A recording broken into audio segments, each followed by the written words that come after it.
Hello दोस्तों, नमस्कार। आप सभी का हार्दिक स्वागत है 7th ऑफ मे के एडिटोरियल सेशन में। सबसे पहले आज की मोटिवेशनल कोट लेते हैं। Believe you can and you are half way there. विश्वास करिए कि आप कर सकते हैं और आप आधा रास्ता तय कर लेंगे। सबसे पहले शुरुआत विश्वास से है। जैसे कि आप इस चैनल पर बने हुए हैं, अगर आपको विश्वास है कि आप इंग्लिश सीख सकते हैं तो यकीन मानिए आप आधा रास्ता तय कर लेंगे और सफलता आपकी ही होगी। आप कैसे अपने हैंड वॉश करेंगे, कितने स्टेप्स होने चाहिए, किस तरीके से करना चाहिए, ज़रा ध्यान से देखिएगा। इस तरीके से हैंड वॉश करिए, फिजिकल डिस्टेंसिंग का पालन करें। निश्चित रूप से जीत यहाँ भी हमारी होगी। कोरोना के खिलाफ पूरा विश्व लड़ रहा है, सब लड़ रहे हैं, भारतीय लड़ रहे हैं। जीत हमारी होगी अगर हम थोड़ा सा ज़िंदगी में बदलाव लाएं। आज का जो एडिटोरियल है वो है बैक होम। तो ये भी कोविड-19 पर आधारित एक आर्टिकल है और इसमें क्या प्रेफिस है, क्या बताना चाह रहा है, देखते हैं। चलिए, तो प्रेफिस देखिए इसका। The write-up is about a new possible wave of infection due to the likely comeback of Indian nationals from 13 countries. 13 देशों से भारतीय नागरिकों को वापस लाने की मुहिम शुरू की गई है और इसी बारे में यह आर्टिकल आपको दिया है। लेकिन इस जो पॉसिबल कमबैक हो रहा है इंडियन नेशनल्स का, उसके चलते ये भी हो सकता है कि एक नया वेव यहाँ पे देखने को मिले इन्फेक्शन का, क्योंकि बाहर से लोग आएंगे फिर से, तो हो सकता है कि एक बार फिर यहाँ पे संक्रमण ज़्यादा देखने को मिले। In a government coordinated plan, aircraft and naval ships are to bring them back. Government के सहयोग से जो एक प्लान बनाया गया है उसमें हवाई जहाज भेजे जा रहे हैं, शिप्स भेजी जा रही है ताकि उनको वापस लाया जा सके। The stranded include business travellers, tourist, students etcetera. जो फंसे हुए लोग हैं बाहर के देशों में, भारतीय जो लोग हैं उनमें बिजनेस ट्रैवलर्स शामिल हैं, टूरिस्ट हैं, स्टूडेंट्स हैं। According to the home ministry, Only those who have compelling reasons to return will be allowed in the first phase. Bharat के जो गृह मंत्रालय है उसके अनुसार केवल उन्हीं लोगों को अलाउ किया जाएगा, पहले चरण की बात कर रहे हैं, पहले चरण में उन्हीं लोगों को अलाउ किया जाएगा जिनके पास एक सॉलिड रीजन है घर वापसी का। This has become possible due to the efforts of the government. केवल गवर्नमेंट के एफर्ट्स से ही ये सब कुछ संभव हो पाया है। Quarantine facilities need to be updated for a possible second wave of the novel corona virus. Quarantine facilities को भी अपडेट किए जाने की आवश्यकता है। कारण है वही कि एक पॉसिबल सेकेंड वेव आपको कोरोना वायरस की देखने को मिल सकती है भारत में। तो चलिए, ये आपका प्रेफिस था, थोड़ा सा समझ लिया आपने कि घर वापसी होगी। जो भारतीय नागरिक विदेशों में फंसे हुए हैं, भारत सरकार पूरा सहयोग उनका कर रही है, लेकिन यहाँ पे थोड़ा सा अलर्ट रहने की ज़रूरत है, क्योंकि अभी हाल ही में आपने देखा कि केरला में कोई फ्रेश न्यू केस नहीं देखने को मिले थे 2 दिन तक। लेकिन अब चूंकि कोच्चि एयरपोर्ट पर नागरिकों को लाया जाएगा तो फिर से वहाँ पे संक्रमण हो सकता है, इस बारे में कहा गया है। ग्रामर और वोकेबलरी की हम बात करें तो यहाँ पे देखिए सबसे पहला वर्ड है कंपेलिंग, जो मैंने प्रेफिस में भी यूज़ किया है। कंपेलिंग, देखिए कंपेल एक शब्द होता है, कंपेल का मतलब मजबूर करना होता है। कंपेलिंग एक एडजेक्टिव बनता है, इसका मतलब है जो बहुत ही स्ट्रॉन्ग हो, मजबूत हो। तो strong, significant, weighty, telling and decisive, ये सारे सिनोनिम्स होंगे इसके। रिपेट्रिएशन, तो डिपोर्टेशन, एक्सपेट्रिएशन, रिटर्न, एग्जाइल, मतलब अपने स्वदेश वापसी को बोलते हैं रिपेट्रिएशन। मनूवर, मनूवर इसका प्रोनाउंसिएशन है ploy, ROUGE, trick and plot, चाल, टिकड़म, इन सब को बोलते हैं मनूवर। आज के सेशन में यूज ऑफ एज, आज के इस सेशन में एज का प्रयोग किया भी गया है, देखेंगे आप, और कितने तरीके से यूज हो सकता है। एक आईडी है सक्सेस स्टेयर्स के नाम से, एक बच्चा है, उन्होंने पूछा है यहाँ पे यूज ऑफ एज। तो देखो वहाँ बता देता हूँ कि एज का प्रयोग एडवर्ब के रूप में जब आप करते हो तो ये कंपैरिजन के लिए यूज हो सकता है। जैसे I can not run as fast as you, मैं उतना तेज नहीं दौड़ सकता जितना कि आप, तुलना हुई है। It is not as good as it used to be, यह उतना अच्छा नहीं है जितना कि यह हुआ करता था। प्रेपोजिशन के रूप में यूज करें तो ये आप डिस्क्राइब करने के लिए यूज कर सकते हो कि पर्पज या क्वालिटी किसी व्यक्ति की या किसी चीज़ की, उसके लिए यूज कर सकते हो। जैसे कि she works as a teacher, तो ये प्रिपरेशन के रूप में है कि वह एक अध्यापिका के रूप में काम करती है। I meant it as a joke, मैंने तो मजाक में ये सब कुछ कहा था। एज अगर कंजंक्शन हो तो इसका मतलब बिकॉज हो सकता है। You can go first as you are the oldest, आप पहले जा सकते हैं क्योंकि सबसे बड़े आप हैं, तो क्योंकि के अर्थ में।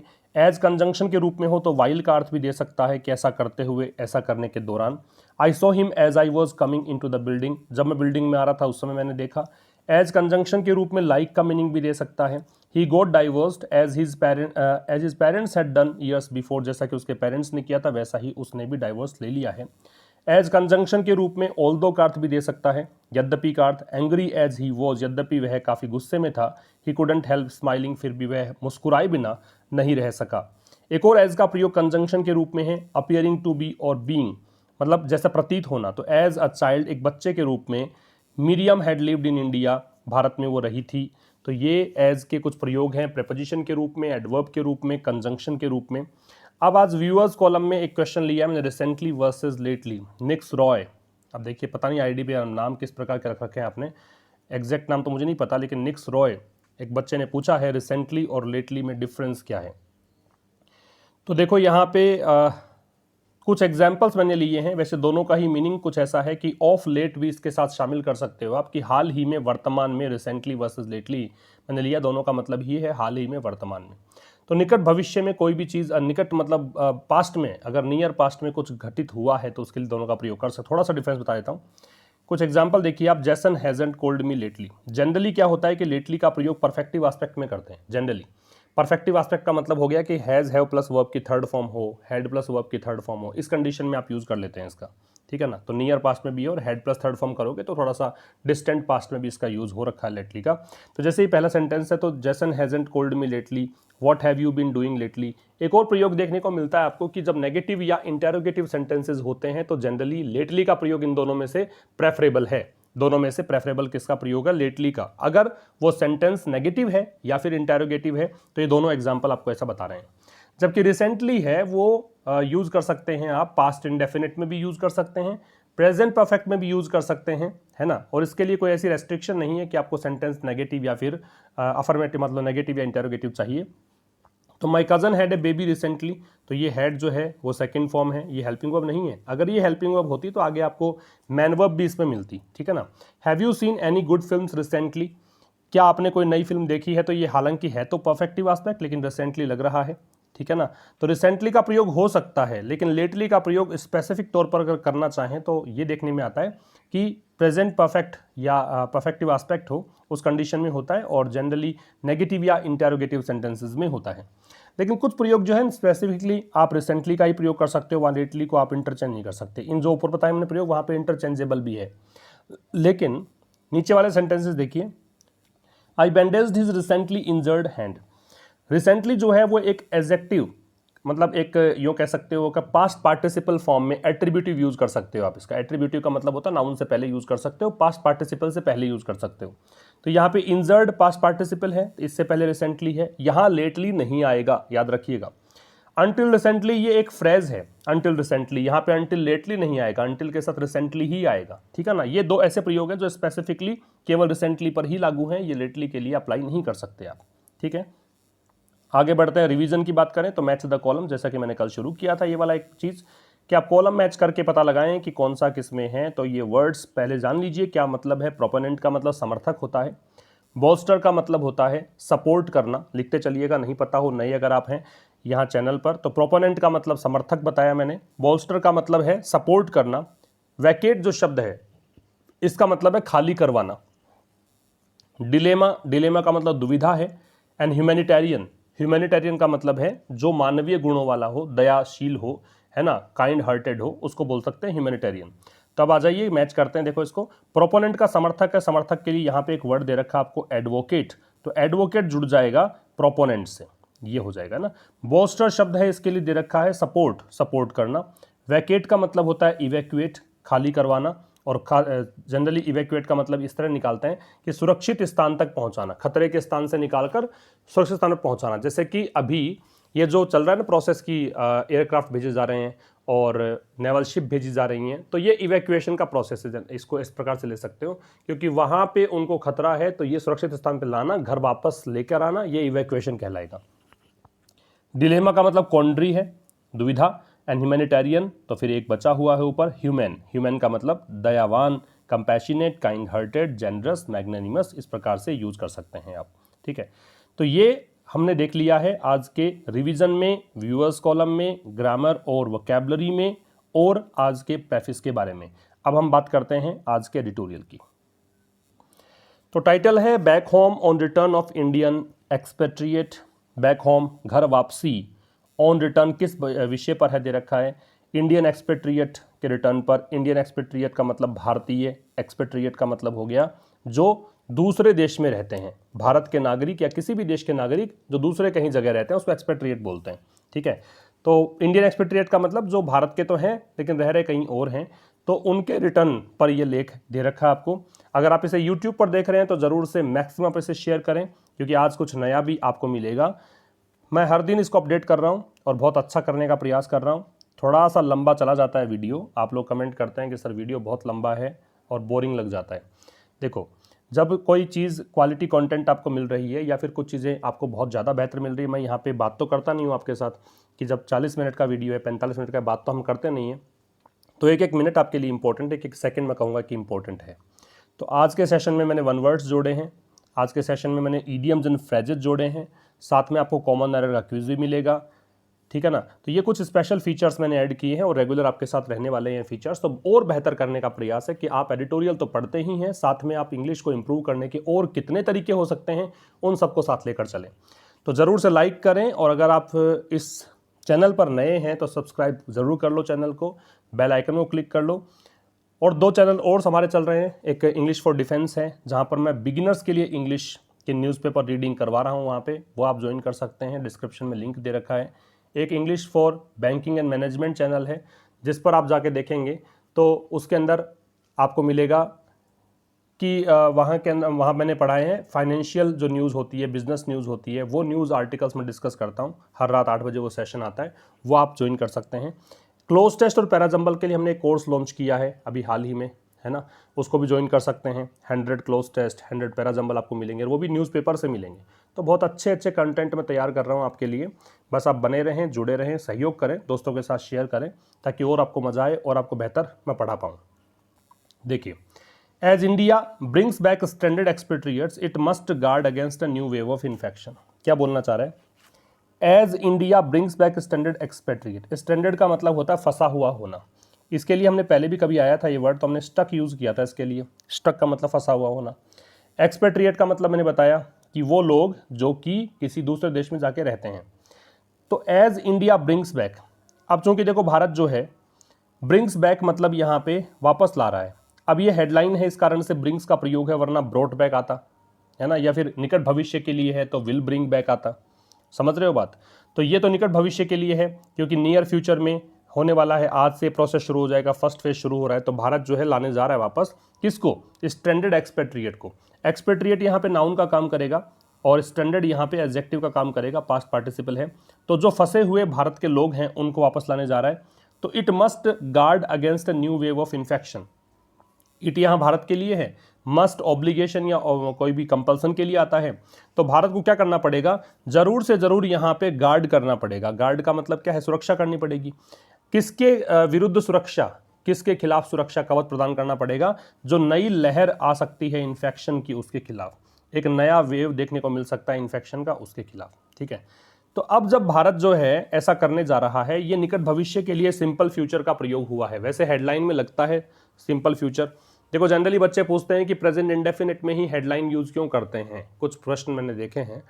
तो इसका कारण एक ये हो सकता है कि देखो, पास्ट की कोई सूचना को आप वर्तमान में आप पढ़ रहे हो, जैसे न्यूज़पेपर में आपने पढ़ा, तो आप कुछ इस तरह से पढ़ें कि वो आपके लिए बिल्कुल यो कह सकते हो लाइव चल रहा है। आप किसी पास्ट की चीज़ को सजीव करने के लिए, पास्ट की जो हैपनिंग्स हैं उनको प्रेजेंट में एक्सपीरियंस करने के लिए ऐसा करते हैं, ठीक है ना। और ये तो है वो निकट भविष्य के लिए है, नियर फ्यूचर के लिए है, इस कारण से ब्रिंग्स बैक को पढ़ेंगे आपकी लाएंगे। तो चूंकि भारत जो है अब लाने जा रहा है, लाएगा किसको? फंसे हुए नागरिकों को। तो भारत को यहाँ पे सुरक्षा करनी पड़ेगी, जरूर से जरूर। किसके खिलाफ सुरक्षा देनी पड़ेगी? वेव ऑफ इन्फेक्शन, जो न्यू वेव ऑफ इन्फेक्शन है उसके विरुद्ध सुरक्षा देनी पड़ेगी। यहाँ पे न्यू एडजेक्टिव है, वेव यहाँ पे नाउन है, ए लगा हुआ है, तो आर्टिकल का प्रयोग है। तो आप वैसे भी देख सकते हो कि 2 शब्द दे रखे, दूसरा शब्द नाउन होगा और पहला शब्द एडजेक्टिव होगा। अब आप कहेंगे आगे भी शब्द है, लेकिन आगे प्रेपोजिशन आ चुका है। एक सीरीज बनती है इसकी, बताया है मैंने, एडवर्ब, एडजेक्टिव और नाउन की सीरीज बनती है। 3 शब्द होते हैं, तो पहला शब्द एडवर्ब होगा, दूसरा एडजेक्टिव, तीसरा नाउन, ठीक है। 2 शब्द है तो पहला एडजेक्टिव फिर नाउन। बाकी ऑफ तो प्रिपरेशन है, तो इसलिए सीरीज ब्रेक हो रही है यहाँ पे। आगे देखिए, after nearly 2 months, stranded Indians across the world will begin their journey home. This week, as aircraft and naval ships in a government coordinated plan are to bring back about 15,000 nationals from 13 countries in the first week. ये एक पूरा sentence हुआ है ना, यहाँ से लेकर और फर्स्ट वीक तक का। देखिए, आफ्टर नियरली 2 months, आफ्टर का मतलब बाद में, नियरली का मतलब लगभग, ऑलमोस्ट, 2 months 2 महीने, स्ट्रैंडेड इंडियंस फंसे हुए भारतीय, standard adjective, Indians noun, across the world पूरे विश्व भर में, वर्ड के पहले द आता है, will begin their journey home, वो शुरुआत करेंगे, विल बिगिन मॉडल है, V0 है, देयर जर्नी अपनी यात्रा, होम घर की यात्रा, दिस वीक इस सप्ताह, as aircraft and naval ships, कैसे करेंगे, तो क्योंकि एयरक्राफ्ट और नेवल शिप जो हैं, एयरक्राफ्ट मतलब हवाई जहाज, एयरक्राफ्ट का प्लूरल नहीं बनाएंगे आप, मतलब एयरक्राफ्ट अगर एक से अधिक भी हैं तब भी आप एयरक्राफ्ट यूज करोगे, एयरक्राफ्ट नहीं कर सकते। नेवल शिप्स समुद्री जहाज, इन अ गवर्नमेंट कोऑर्डिनेटेड प्लान, इन मतलब में, एक गवर्नमेंट सरकारी, कोऑर्डिनेटेड सहयोग से चलाया गया जो योजना है, प्लान यहाँ पे नाउन है, कोऑर्डिनेटेड यहाँ पे एडजेक्टिव है, आर किसको देखकर है, आर यहाँ पे स्टैंडर्ड इंडियंस को देखकर है ना, तो सॉरी यहाँ पे इनको देखकर है, आर टू ब्रिंग बैक, वो मतलब लेकर आएंगे वापस, एयरक्राफ्ट और ये जो नेवल शिप्स हैं वो लेकर आएंगी वापस अबाउट 15,000 नेशनल्स, कितनों को, लगभग 15,000 नागरिकों को, नेशनल सिटीजन्स, फ्रॉम 13 कंट्रीज, कितने देशों से, 13 देशों से, कब, इन द फर्स्ट वीक, पहले सप्ताह में, फर्स्ट यहाँ पे ऑर्डिनल नंबर है, इस कारण से द का प्रयोग है। तो देखो क्या बोल रहे हैं कि भाई लगभग 2 महीनों के बाद जो भारतीय फंसे हुए हैं पूरे विश्व भर में, वो अपनी यात्रा यहाँ पे स्टार्ट करने वाले हैं, घर वापस आने वाले हैं इस सप्ताह, as aircraft and naval ships, ये कंजंक्शन के रूप में आ गया, क्योंकि जो एयरक्राफ्ट और नेवल शिप्स हैं वो गवर्नमेंट कोऑर्डिनेटेड प्लान के रूप में, मतलब एक गवर्नमेंट के द्वारा सहयोग से एक प्लान चलाया जा रहा है, उसके तहत यहाँ पे लाने जा रहे हैं वापस लगभग 15,000 नेशनल्स को 13 देशों से पहले सप्ताह में, ठीक है। एज हमने ऊपर ही पढ़ा था, ये देखिए एज, तो यहाँ पे यद्यपि कार्ड दे देगा, ये ऑल्दो कार्ड दे देगा, यद्यपि भारत वापस तो लाएगा, फिर भी यहाँ पे भारत को इसके पर सतर्क रहना पड़ेगा। आगे देखो, द मैमथ एक्सरसाइज, इसको प्रोनाउंशिएट क्या करोगे, mammoth, the mammoth exercise dubbed the Vande Bharat mission by the external affairs ministry is expected to last 4 weeks given the numbers of people who have registered with embassies in these countries. देखिए क्या कहना चाह रहा है कि the mammoth exercise, ये जो भारी भरकम एक्सरसाइज है, मैमथ का मतलब ह्यूज, बहुत ही बड़ी है ना, तो ये जो बहुत विशाल एक्सरसाइज है, dubbed the Vande Bharat mission by external affairs ministry, dubbed का मतलब इसको नाम दिया गया है ना, वंदे भारत नाम दिया गया है इसको, वंदे भारत मिशन, किसके द्वारा, एक्सटर्नल अफेयर्स मिनिस्ट्री, विदेश मंत्रालय को बोलते हैं। अब ये इज एक्सपेक्टेड किसको देखकर है, तो यहां से लेकर यहां तक को काट दीजिए तो आपको समझ में आ जाएगा किसके लिए है। ये देखो, ये सब्जेक्ट है मैमथ एक्सरसाइज, और is expected to last 4 weeks, is expected passive है, तो इससे ये एक्सपेक्ट किया गया है टू लास्ट 4 weeks की ये चलेगा, लास्ट का मतलब यहाँ पे चलेगा, कब तक चलेगा, ड्यूरेबिलिटी क्या है, 4 weeks, सप्ताह तक कार्यक्रम चलेगा ये, कारण क्या है, गिवन, ये है प्रेपोजिशन यहाँ पे, इसका मतलब है कंसिडरिंग, इसको देखते हुए कि the numbers of people who registered with embassies, कि जो संख्या है लोगों की, वो लोग who have registered, who have यहाँ पे आ रहा है, रजिस्टर्ड विद एम्बेसीज, वो लोग जो कि यहाँ पे रजिस्टर्ड हैं दूतावास के साथ, एम्बेसीज होती है ना हर देश के अंदर, एक अपना जैसे कोई व्यक्ति है, अपना कोई अधिकारी है, वो किसी दूसरे देश में जाकर एम्बेसी में बैठता है, तो भारतीय अधिकारी एक प्रकार से यहाँ पे कम्युनिकेशन का एक मीडियम है, कि वहाँ अगर कोई भारत का आदमी है तो उस भारत के अधिकारी से आके मिल सकता है एम्बेसी में, उसको दूतावास बोलते हैं। तो who have registered with embassies, तो जिन्होंने रजिस्टर्ड करवा रखा अपने आप को एम्बेसीज के साथ, इन दीज कंट्रीज, इन देशों में, रिपीट कर रहा हूँ, तो इस बड़े भारी भरकम एक्सरसाइज को जो नाम दिया गया है विदेश मंत्रालय के द्वारा, कहा गया है कि वंदे भारत एक्सरसाइज है, वंदे भारत मिशन है, ठीक है। और ये जो चलने वाला है, इसको ऐसा लग रहा है कि ये चलेगा, सप्ताह तक चलेगा। कारण क्या बताया, कारण है कि लोगों की संख्या जो है जिन्होंने एम्बेसी रजिस्ट्रेशन करवा रखा है इन देशों के अंदर, वो बहुत ज़्यादा है ना। इन संख्या को देखते हुए लगता है कि इतनी संख्या लाने में तो आपको टाइम बहुत लगेगा, सप्ताहों तक ये कार्यक्रम चलने वाला है। आगे देखो, the stranded include business travellers and tourist who were unable to return in time due to the pandemic, the last flights allowed to land with incoming passengers were on March 22। The stranded, ये यहाँ पे the plus adjective बना के बराबर plural noun बना दिया इसने। Stranded का मतलब यहाँ पे स्ट्रैंडेड पीपल है, जो फंसे हुए लोग हैं, तो एक प्रकार से इसने क्या कैसे यूज किया, दे प्लस एडजेक्टिव यूज किया। तो दे प्लस एडजेक्टिव बराबर क्या हो गया, प्लूरल नाउन हो गया, स्टैंडर्ड पीपल हो गया। तो जो फंसे हुए लोग हैं, इंक्लूड उसमें शामिल है। चूंकि दे प्लस एडजेक्टिव जो होता है प्लूरल नाउन बनाता है, इसका मतलब आपको वर्ब भी कैसे लगानी होती है, प्लूरल। और यही कारण है कि यहाँ पे इंक्लूड है, इंक्लूड्स नहीं है। तो फंसे हुए जो लोग हैं उनमें शामिल हैं कौन कौन, बिजनेस ट्रैवलर्स हैं, टूरिस्ट हैं, who were unable to return in time. Who यहाँ पे इन लोगों के लिए है, टूरिस्ट के लिए, ट्रैवलर्स के लिए, जो कि असक्षम थे किसमें, टाइम पर लौटने में, है ना, वो लौट नहीं पाए, समय पर नहीं लौट पाए। ड्यू टू द पेंडेमिक, किसके कारण, वैश्विक महामारी के कारण, ड्यू टू का मतलब के कारण। द लास्ट फ्लाइट्स, जो अंतिम फ्लाइट्स मतलब हवाई जहाज जो भेजी गई थी, अलाउड फ्लाइट्स जो अलाउड थी, ये आपका एक एडजेक्टिव काम कर रहा है। To land with incoming passengers, किसके लिए, कि वो आने वाले पैसेंजर लैंड कर सके, मतलब जो अंतिम फ्लाइट्स जो थी उनको लाने के लिए, वर ऑन मार्च 22। वो फ्लाइट्स कब की थी, मार्च 22 की थी। मार्च 22 के बाद में आज जैसे 7 मई हो गया, आज से तो खैर स्टार्ट हो जाएगा, लेकिन 6 मई तक कोई प्लेन वगैरह कुछ नहीं भेजा गया, ये सब हवाई यात्रा बंद कर दी गई, इस कारण वो फंसे रह गए। ठीक है, तो यहाँ तक क्या बोलना चाह रहा है कि जो ये फंसे हुए लोग हैं उनमें बिजनेस ट्रैवलर्स हैं, पर्यटक हैं, जो कि टाइम पर लौट नहीं पाए वैश्विक महामारी के कारण। अंतिम फ्लाइट जो अलाउड थी इनकमिंग पैसेंजर्स को, आने वाले पैसेंजर्स को लाने के लिए, वो 22 मार्च थी, डेट दे रखी है, इस कारण से ऑन है। ठीक है, आगे देखो। There are also students whose university hostels have shut down. There से स्टार्ट होता है तो इन्वर्जन लगता है, तो ये हेल्पिंग वर्ब पहले है और स्टूडेंट्स जो है वो सब्जेक्ट है, ये बाद में है। तो देयर आर ऑल्सो स्टूडेंट्स, तो स्टूडेंट्स भी हैं। देखो आर के बाद ये ऑल्सो का प्रयोग हमने देखा था, मैन वर्ब से पहले, हेल्पिंग वर्ब के बाद, बी का कोई फॉर्म हो, है ना, और ये लिंकिंग वर्ब का काम करता हो, suppose is M R was were, तो उसके बाद में लगाते हैं ऑल्सो को। ये हमने कल भी देखा था, आज भी देख लीजिए।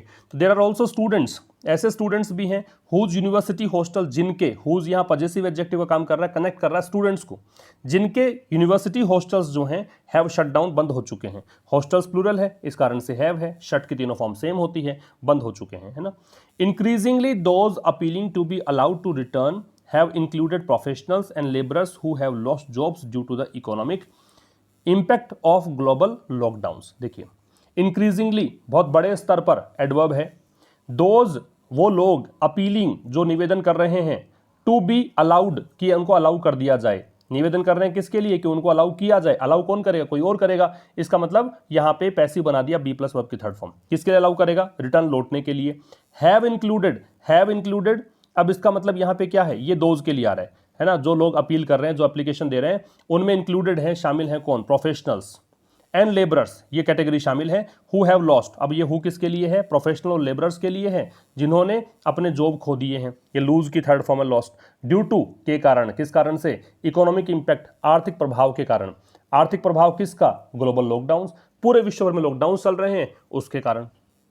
रिपीट कर रहा हूं देखिए, इंक्रीजिंगली बहुत बड़े स्तर पर अगर बात करें, व्यापक तौर पे बात करें, तो वो लोग जो अपील कर रहे हैं, जो दोज अपीलिंग, किसके लिए अपील कर रहे हैं, वापस आने के लिए, रिटर्न के लिए, उसमें इंक्लूड किया गया है प्रोफेशनल्स को, लेबरर्स को, जिन्होंने अपने जॉब खो दिए हैं, किसके कारण, इकोनॉमिक प्रभाव के कारण। प्रभाव किसका है, ग्लोबल लॉकडाउन का।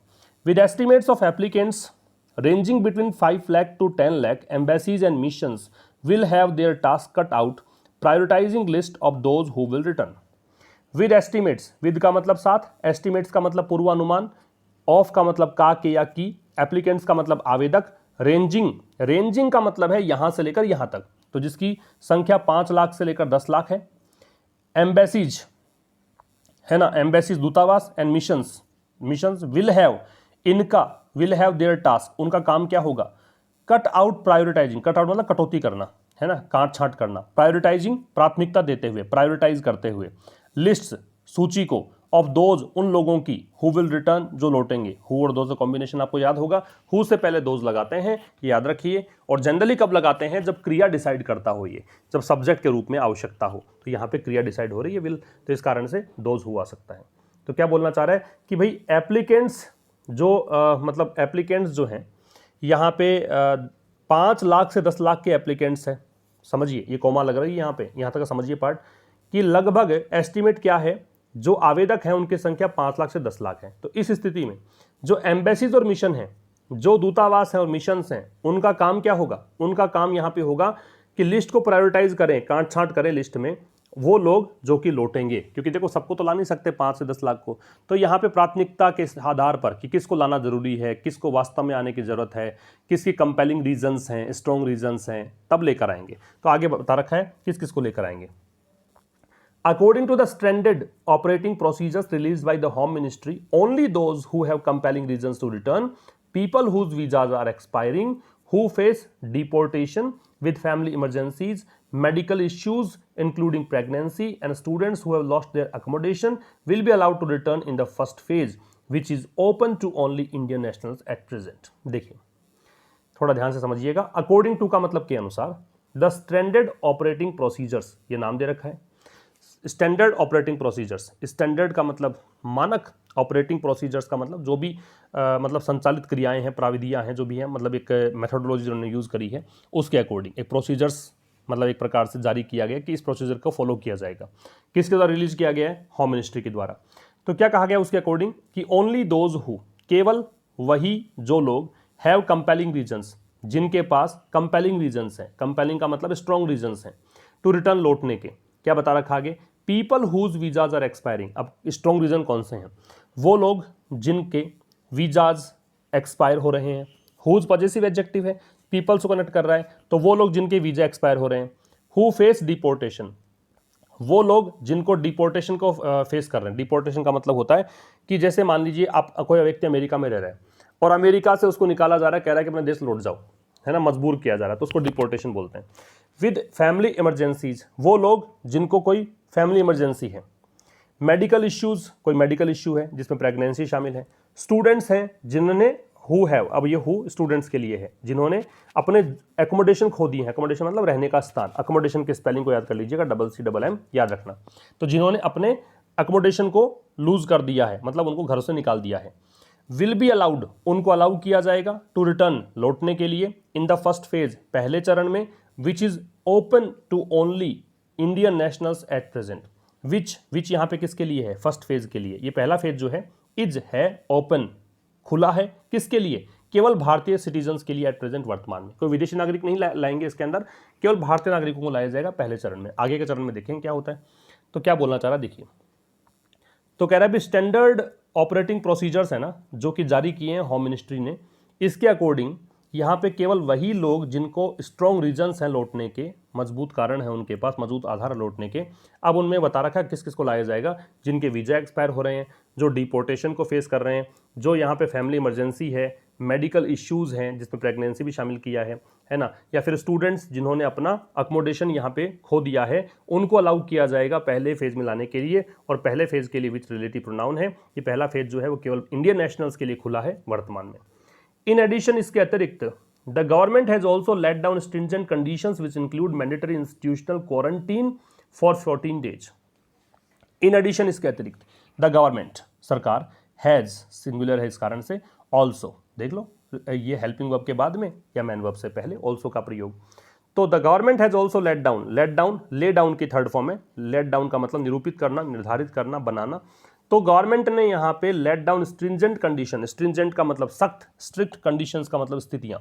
तो भारतीय गवर्नमेंट ने क्या किया है? कुछ स्ट्रिक्ट यहाँ पे कंडीशंस निर्धारित की हैं, विच इंक्लूड, विच यहाँ पे कंडीशंस के लिए रिलेटिव प्रोनाउन है, जिसमें शामिल है, चूंकि कंडीशंस प्लूरल है इस कारण से इंक्लूड प्लूरल है। मैंडेटरी इंस्टीट्यूशनल क्वारंटीन, मैंडेटरी अनिवार्य, ऑब्लिगेटरी। इंस्टीट्यूशनल क्वारंटीन का मतलब है उनको क्वारंटीन किया जाएगा। इंस्टीट्यूशनल क्वारंटीन का मतलब है जैसा कि सरकार कहेगी और उसके अकॉर्डिंग जो भी विभाग इन्होंने निर्धारित करे हैं कि इन बिल्डिंग्स के अंदर इनको क्वारंटीन करवाना है, वैसे करना पड़ेगा। फॉर 14 डेज, 14 दिनों के लिए अलग रहना पड़ेगा। क्वारंटीन का मतलब समझते हैं आप, संक्रमितों को स्वस्थ व्यक्तियों से दूर रखना निश्चित समयावधि के लिए। 14 डेज या 21 डेज वेरी करता है उसके अकॉर्डिंग। तो क्या बोल रहा चाह रहा है कि इसके अलावा गवर्नमेंट ने यहाँ पे स्ट्रिक्ट कंडीशंस भी निर्धारित की हैं, जिसमें शामिल हैं, एक तो अनिवार्य इंस्टीट्यूशनल क्वारंटीन होगा 14 डेज का। आगे देखो, all those returning will also bear the cost for travel arrangements and accommodation. All, सभी, दोज, जो कि रिटर्निंग, लौट रहे हैं, विल ऑल्सो बियर, देख लो ऑल्सो का प्रयोग फिर से हेल्पिंग वर्ब के बाद, मैन वर्ब के पहले, अगर बी का रूप होता तो उससे बाद में। तो उनको क्या करना पड़ेगा? उनको यहाँ पे सहन भी करना पड़ेगा। बियर का मतलब सहन करना, अफोर्ड करना एक प्रकार से। The cost for travel arrangements वहन करना है ना, अफोर्ड करना। क्या अफोर्ड करना पड़ेगा? द कॉस्ट, जो भी पैसा लगेगा। ट्रैवल अरेंजमेंट्स, जो ट्रैवल अरेंजमेंट में पैसा हवाई जहाज भेजा है, नेवल शिप भेजी है, जो किराया विराया लगेगा वो इनका लगेगा। एंड अकोमोडेशन, और जो आवास की व्यवस्था होगी, अकोमोडेशन की व्यवस्था होगी, उनका कॉस्ट इनको वहन करना पड़ेगा। तो यहाँ पे जो भी लौट रहा है उनको यहाँ पे ट्रैवल अरेंजमेंट्स और अकोमोडेशन का खर्चा वहन करना पड़ेगा। आगे आ जाइए, क्या बोलना चाह रहे हैं? Despite these the returnees will no doubt be grateful to the government for its efforts. Indian diplomats who have helped keep them informed, organized food and shelter, and also to airline and new naval crews who will carry out these operations despite the risk of infection. तो कह रहा है कि despite these, इन सब के बावजूद, despite का मतलब के बावजूद, despite के साथ में ऑफ नहीं लगता है, इसको आप इक्वल रख सकते हैं in spite of के, in spite of, ये दोनों ही बराबर हैं, बस फर्क ये है कि इसमें ऑफ नहीं आता है, इसमें ऑफ आता है। तो इन सब के बावजूद the returnees will no doubt, returnees मतलब लौटने वाले, विल नो डाउट बेशक, बी ग्रेटफुल, विल से जोड़िए, विल बी ग्रेटफुल, वो यहां पे कृतज्ञ होंगे, एहसान मानेंगे, किसका? टू द गवर्नमेंट, सरकार का। किसके लिए? इट्स एफर्ट्स, इसके प्रयासों के लिए। इट्स गवर्नमेंट के लिए पजेसिव एडजेक्टिव है, पजेसिव एडजेक्टिव नाउन लगता है तो इसके प्रयासों के लिए। इंडियन डिप्लोमेट्स, भारतीय जो यहाँ पे डिप्लोमेट्स हैं, कूटनीतिज्ञों को, राजनेताओं को बोलते हैं, who have helped keep them informed, जिन्होंने, हु हैव, जिन्होंने, हेल्प्ड, उनकी हेल्प की है। हेल्प के साथ में देखो सीधा बेयर इन्फिनिटिव यूज किया जा सकता है, हेल्प के साथ सीधा 2+V0 भी यूज कर सकते हो। तो जिन्होंने हेल्प की है किस चीज में? कीप देम इन्फॉर्म्ड, उनको इन्फॉर्म्ड रखने में, उनको पूरी मतलब कम्युनिकेशन का बना रहा था, है ना, इन्फॉर्मेशन पहुंच रही थी। Organised food and shelter, help की है फूड और शेल्टर ऑर्गेनाइज करने में, उनको भोजन की व्यवस्था करवा के दी है, रहने की व्यवस्था करवा के दी है, शेल्टर का मतलब आश्रय। And also to airline and naval crews, और साथ में यहाँ पे किसके प्रति? एक तो देखो भारतीय गवर्नमेंट्स के लिए, है ना, कि एक तो ग्रेटफुल रहना पड़ेगा, कि ग्रेटफुल में टू लग रहा है, ग्रेटफुल किसके प्रति है? गवर्नमेंट्स। फिर इंडियन डिप्लोमेट्स, फिर दे रहा है एक और कौन सा? Also to airline and naval crews, जो एयरलाइन क्रू है और नेवल क्रू है। क्रू का मतलब क्या है? चालक दल, जो स्टाफ है, जो भी एयरलाइन का स्टाफ है और नेवल स्टाफ है, उनका भी आभारी होंगे ये लोग। हु इन क्रूज के लिए आ रहा है, जो कि कैरी आउट का मतलब एग्जीक्यूट करना, इसको मतलब एक प्रकार से इंप्लीमेंट करना, है ना, एग्जीक्यूट करना। दीज ऑपरेशंस, जो कि इन ऑपरेशंस को अंजाम देंगे, डेस्पाइट के बावजूद, द रिस्क ऑफ इन्फेक्शन, संक्रमण का रिस्क इनको भी है, फिर भी इसको ये अंजाम देंगे, तो इनके आभारी रहेंगे।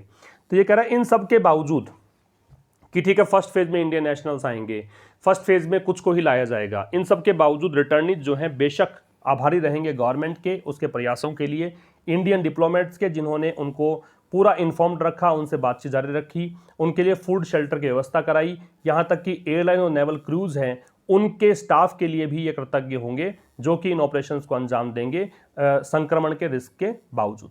The efforts required by unsung diplomats and officials who have been made all the more difficult by India's stringent lockdown and the government's decision not to allow its own nationals to return, even as about 60,000 foreign nationals were flown out during the period. तो कह रहा है the effort, ये जो प्रयास है, required by unsung diplomats, efforts required, efforts जो required है, जिनकी जरूरत है, किसके द्वारा? अनसंग, अनसंग का मतलब जिसकी प्रशंसा नहीं की गई है। जैसे आप लोग सुन रहे हैं कोरोना वायरस में डॉक्टर्स की प्रशंसा की जा रही है ना, लेकिन ये डिप्लोमेट्स और ऑफिशियल्स, वो यहाँ पे जो डिप्लोमेट्स है, राजनयिक एक प्रकार से कह सकते हो, और ऑफिशियल्स हैं, अधिकारी लोग हैं, जो अनसंग है, जिनका कोई मतलब बातचीत इनके बारे में कोई कर नहीं रहा है, have been made.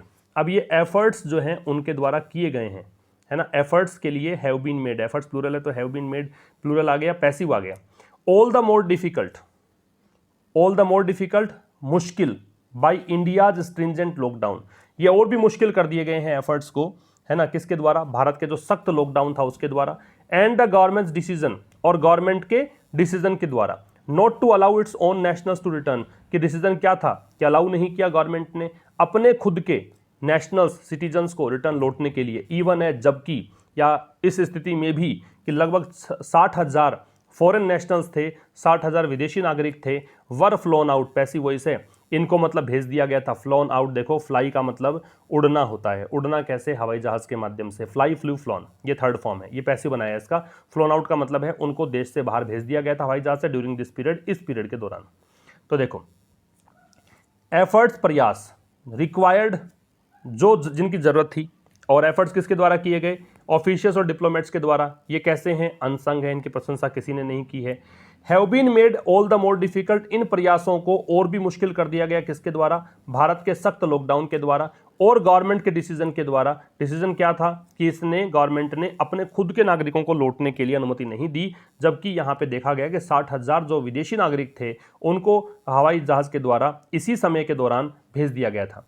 As the government plans its exit from the lockdown as well as its repatriation maneuver, it is necessary to consider putting in better systems so that it does not have to repeat the trauma of keeping Indian citizens stranded outside the country for extended periods away from their families. क्या बोलना चाह रहे हैं? यहाँ कह रहे हैं as, अब चूंकि देखो गवर्नमेंट जो है plans it's exit from the lockdown, अब चूंकि गवर्नमेंट यहाँ पे योजना बना रही है, ठीक है, या फिर यूँ कहें कि ऑल्दो, यद्यपि योजना बना रही है सरकार, it's exit from the lockdown, किसकी योजना बना रही है? कि भारत की सरकार जो है वो कह रही है कि अपना एग्जिट यहाँ पे करना चाह रही है, बाहर निकलना चाह रही है लॉकडाउन से।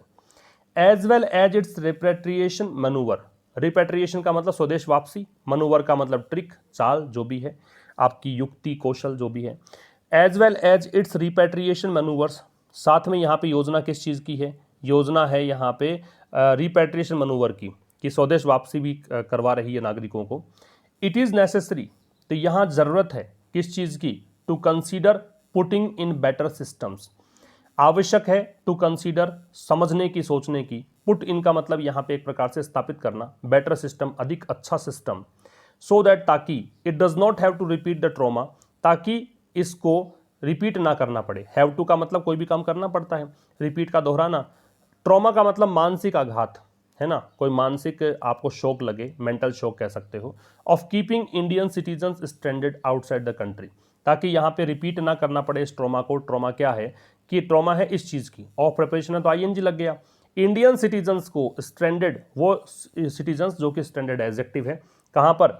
जो आउटसाइड द कंट्री, देश के बाहर फंसे हुए हैं। फॉर एक्सटेंडेड पीरियड्स, एक्सटेंडेड का मतलब बढ़े हुए, पीरियड्स का मतलब समयावधि के लिए, एक्सटेंडेड यहाँ पे एडजेक्टिव है, पीरियड्स की विशेषता बता रहा है। अवे फ्रॉम देयर फैमिलीज, अपने घर से, अपने परिवार वालों से दूर है। तो देखो, अब जब भारत सरकार यहाँ पे योजना बना रही है अपने लॉकडाउन से एग्जिट होने का, और साथ में योजना बना रही है कि स्वदेश वापसी हो इसके नागरिकों की, तो अब जरूरी हो जाता है कि यहाँ पे ये सोच विचार करे, किस बारे में करे? कि बेटर सिस्टम्स को पुट इन करना है, बेटर सिस्टम्स को यहाँ पे स्थापित करना है, ताकि यहाँ पे रिपीट ना हो क्या चीज़? कि भारत के नागरिक जो हैं अपने फैमिली से दूर, देश से बाहर फंसे हुए हैं।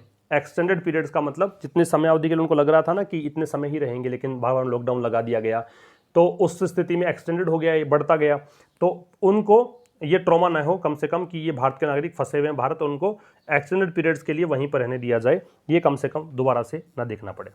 इट इज़ नेसेसरी, ये ज़रूरी है, that quarantine facilities are identified और makeshift centres built to deal with the large members of people who may need to return. तो यहाँ पे तक फुल स्टॉप आ गया। देखो, इट इज़ नेसेसरी, ये जरूरी है, इट यह इज है, नेसेसरी आवश्यक, नेसेसरी एडजेक्टिव है, इज लिंकिंग वर्ब है। दैट की क्वारंटीन फैसिलिटीज, क्वारंटीन का बता ही दिया मैंने, facilities are identified, passive voice से कि उनकी पहचान की जाए, पहचान करने का मतलब यहाँ पे उनकी व्यवस्था की जाए। और मेकशिफ्ट सेंटर, या फिर मेकशिफ्ट का मतलब जुगाड़, जुगाड़ से जो सेंटर्स हैं वो बनाए जाएं, बिल्ट बनाए जाएं। अब आर बिल्ट है ये, क्योंकि और लगा हुआ है, पहले वाला देखेंगे तो उसको देख के लगाएंगे, पैसिव वॉइस हो गया। टू डील विद, किसके लिए? डील विद का मतलब होता है हैंडल या टैकल करने के लिए। किसको टैकल करना है? बहुत बड़ी संख्या में लोगों को, वो लोग who may need to return, जिनको जरूरत हो लौटने की, ठीक है। तो अब जरूरी ये है कि क्वारंटाइन फैसिलिटीज या फिर मेकशिफ्ट सेंटर बनाए जाएं, या तो जुगाड़ से सेंटर बनाओ, या फिर क्वारंटाइन फैसिलिटीज कहाँ कहाँ करवाओगे, कौन कौन सी मतलब आप यूज करोगे बिल्डिंग्स का, उसकी पहचान करो। किसके लिए? ताकि डील किया जा सके बहुत बड़ी संख्या में लोगों को जो कि यहाँ पे आवश्यकता है जिनको लौटने की, उनके लिए। डील के साथ विद भी आता है, डील के साथ इन भी लगता है। टैकल या हैंडल करने के सेंस में डील के साथ विद लगता है। अगर व्यापार करने का सेंस हो तो डील के साथ में इन लग जाता है। आगे देखो, इन पर्टिकुलर मतलब विशेषकर, the government needs to prepare for both a possible second wave of the novel corona virus as well as a rapid increase in expatriates needing to return given the drop in oil prices in West Asia and the downturn in global economies। तो कह रहा है इन particular, विशेषकर, the government सरकार needs आवश्यकता है to prepare तैयारी करने की फॉर के लिए दोनों चीज़ों के लिए बोथ मतलब दोनों कौन कौन सी चीज़ें एक तो possible second wave of the novel corona virus एक तो पॉसिबल संभव second wave of the corona virus की दूसरी लहर आ सकती है यहाँ पे संक्रमितों की संभव है ऐसा उनके लिए तैयारी करनी पड़ेगी एज वेल एज वैसे बोथ के साथ में एंड ही लगाना है आपको एग्जाम में प्रश्न आए तो गलत है ये एज वेल एज की जगह पे एंड आएगा और रैपिड इंक्रीज और जो तेज बढ़ोतरी है किसमें इंडियन एक्सपेट्रियट्स भारतीय जो विदेश में रह रहे थे उनके लिए नीडिंग टू रिटर्न जिनको जरूरत है लौटने की गिवन का मतलब देखते हुए कंसीडर करते हुए ये प्रिपोजिशन है किसको देखते हुए कि ऑयल प्राइसेस जो है वेस्ट एशिया में वो गिर चुके हैं एंड डाउन टर्न और मतलब गिरावट आई है किसमें डाउन टर्न डाउन का नीचे टर्न का मतलब एक मोड आया है इसमें नीचे की तरफ इन ग्लोबल इकोनॉमीज वैश्विक अर्थव्यवस्थाओं में तो उनको जरूरत है तो उनके लिए भी यहाँ पे तैयारी करनी पड़ेगी तो यहाँ पे क्या कह रहा है कि विशेष करके भारत सरकार को यहाँ पे तैयारी करने की आवश्यकता है दोनों के लिए तैयार रहें एक तो यहाँ पे हो सकता है कि सेकेंड वेव ऑफ इन्फेक्शन आपको देखने को मिले दूसरा यहाँ पे काफ़ी तेज बढ़ोतरी हो सकती है इंडियन एक्सपेट्रिएट्स की कि भारत के जो लोग विदेशों में काम कर रहे थे वो भारत लौट सकते हैं उनके लिए भी तैयार रहना पड़ेगा कारण ये है कि अब वेस्ट एशिया में तेल की कीमतें गिर गई है और मंदी का रुख है ग्लोबल इकोनॉमीज में इस कारण से ठीक है तो ये आपका आर्टिकल था आज का अब बात रही इसके टोन की कि पैसेज का टोन क्या होगा तो क्या लगता है आपको यहाँ लेखक गवर्नमेंट को एक प्रकार से सुझाव दे रहा है बार बार में बता रहा है कि करने की क्या आवश्यकता है ना ठीक है एक तरफ तो गवर्नमेंट की प्रशंसा भी की गई है कि गवर्नमेंट के एफर्ट्स के कारण ये संभव हुआ कि इंडियन एक्सपेट्रिएट्स हैं वो भारत लौट रहे हैं है ना दूसरा यहाँ पे आगाह कर रहा है गवर्नमेंट को कि आगे भविष्य में कौन कौन सी चीज़ें चलने वाली हैं किसके प्रति आपको सावधान रहना पड़ेगा तो एक प्रकार से आप यहाँ पे कह सकते सजेस्टिव टोन निकल कर आती है सुझावात्मक ये एक लेख है अब बात करते हैं idioms and phrases one words और कॉमन एरर की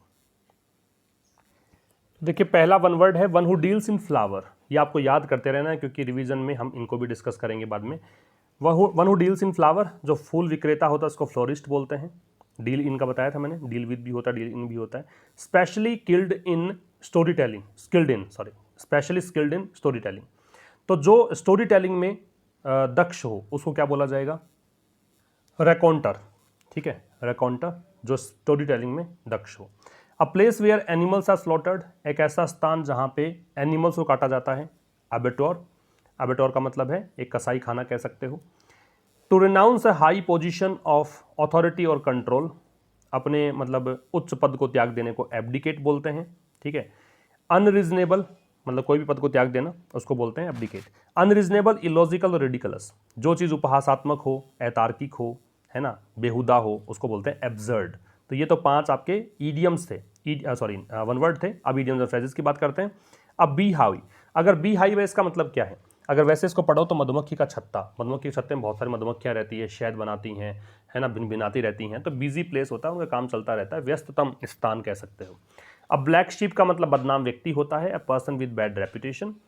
फिर बोल्ट फ्रॉम द ब्लू का मतलब स्काई से होता है बोल्ट का मतलब बिजली चमकने से बिजली गिर जाने से तो आकाश से मात्र बिजली गिर गई तो बिजली गिरने की एंटिसिपेशन किसी ने नहीं की होती तो आप यूँ मानते हैं कि ये एक आकस्मिक या फिर सडन एक चीज़ हुई है तो इसलिए अनएक्सपेक्टेड प्रॉब्लम ऐसी प्रॉब्लम जिसको कोई एक्सपेक्ट नहीं किया गया था अ केक वॉक का मतलब है ईजी अचीवमेंट ठीक है बहुत आसान जो उपलब्धि हो उसको बोलते हैं a chip off the old block मतलब कोई टुकड़ा है और ओल्ड ब्लॉक का ही है मतलब किसी चीज़ का टुकड़ा किसी चीज़ का पार्ट है तो एन एक्सपीरियंस्ड ओल्ड मैन तो ये है अनुभवी कोई वृद्ध व्यक्ति है ना मतलब उसी का एक पार्ट है मतलब अनुभवी व्यक्ति है अनुभव है उसको इस चीज़ का पुरानी कोई चीज़ का अब ये एक आपके पास एक दे रखा है कॉमन एरर इसका आंसर आप देंगे कमेंट में देख लीजिए एक बार इसको the RSS on Wednesday said that India would be well served by evolving a Swadeshi model of development based on self-reliant as a response to a COVID-19 affected world while still believing in the concept of Vasudev Kutumbakam. The word is one. तो ये आपको बताना है कि इसका answer क्या होगा comment box में जाकर इसका आप आंसर दें ठीक है स्क्रीनशॉट ले लीजिए इसका फिर इसका आंसर दीजिए कि क्या इसका आंसर होगा ओके तो ये था आज का सेशन अब हम बात करते हैं क्विज के लिए जो सेशन आपके लिए जो एक पार्ट रहता है पेड यूजर्स के लिए